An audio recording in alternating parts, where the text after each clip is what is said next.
Hello, race fans. Tom Harris joining you here on Post Time at Portland Meadows, and we are joined today by jockey Cassie Guglielmino. Did I say it right? Yep, you got it. All right. Well, I've had a lot of practice, Yep.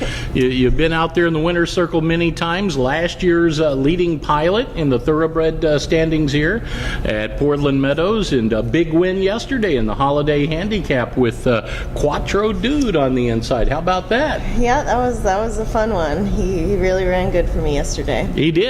You know, we were talking before we came on in these 870-yard races, just how so important the break is and getting clear of traffic early. Well, this guy just jumped out and never really looked back. Yep.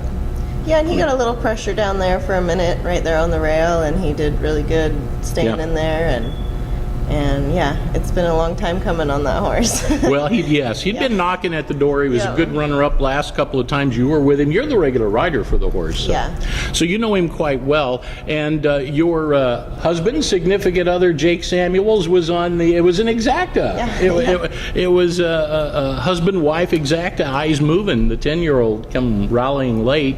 In fairness to him, he was carried a little wide, drifted a little wide top of the stretch, and those kind of races, when you can't get good positioning, it will cost you. For sure. Yeah. So I think the hubby could bounce back in the next race or two. So this isn't over with yet, is it?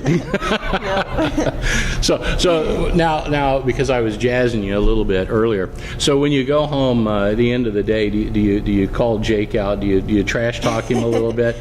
Give him the business a little bit, Yeah, you know that's good for him, right? Yeah. Okay. Well, Jake Samuels, it was an exacta Quattro Dude with Cassie on top. Won the race, eyes moving. It was 110 races for that horse too, by the way. He's a tough old horse. Just incredible. Let's talk a little bit about your other claim to fame. You are a previous state record holder in track for 200 meters. Yep. That's pretty phenomenal. Yeah, and you're from Northport, Washington, which is on the Canadian border, way up in the northeastern corner. Yep, correct.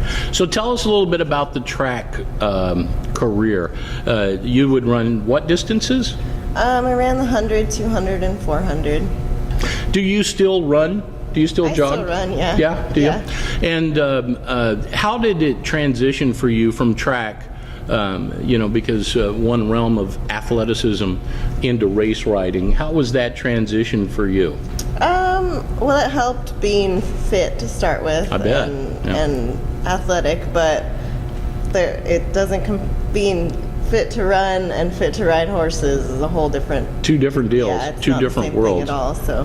What got you hooked on this business? Well, I grew up on a cattle ranch in the northeast corner of Washington, and so I grew up on the back of a horse, and it's just kind of something that I always wanted to do from the time I was a little girl, and didn't really have any way in.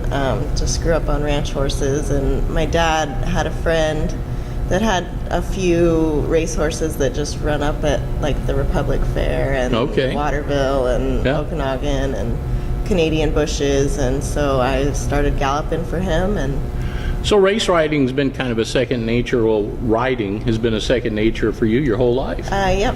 And so this I would imagine was almost an instinctive transition for you. Kinda. Yeah. You never took part in the OMAC Stampede, did you? Nope, I didn't. What a deal that is, huh? It's pretty crazy. Oh my gosh, for those of you that don't know, the OMAC Stampede, it's a downhill horse race, and they do that every year, and there's, 20 horses? 20 horses maybe? In a race? Jake's actually rode it. He's rode in that? Mm-hmm. Oh man, I was no way in the world. I don't even want to watch that. Me neither. It's scary. I mean, they go full board downhill. It's a crazy deal, but they do it every year. Mm-hmm. And amazingly, they don't seem to get that seriously hurt. No. It's just phenomenal. But anyways, that's a whole different thing. Yeah.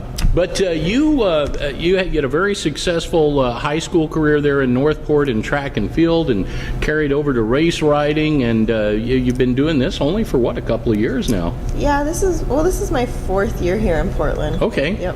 All right, 4 years. Now you've got a horse that you're riding today. We'll talk a little bit about that. Saint Somewhere in the 5th race. It's a 6-furlong race. You know this horse a little bit. Finished 3rd with him in the slop. Do you think this mare will handle the fast going a little better than the slop? I think she will. Yeah, she's kind of a funny mare. She just really is one that you got to try to get along with. She wants to fight you the whole time, so it's a matter of fighting her just the right amount, I think. That's got to be that is got to be a balancing act. Yeah. But I think she could definitely be tough today. Well, Shauna Whiteside is the trainer, and yesterday you won for owner-trainer Charlene Whiteside. So keeping it in the Whiteside family anyway. Yeah, we do good together. Yeah, absolutely. Well, Cassie, best of luck to you. Thank you for joining us today. It was a real pleasure to visit with you. You've got some stories coming out, too. We had a freelance writer write a very nice story about you, and I think there may be some more to come as well on that horizon. So we'll be watching the headlines for Cassie Guglielmino. Awesome. Our guest on Post Time here at Portland Meadows.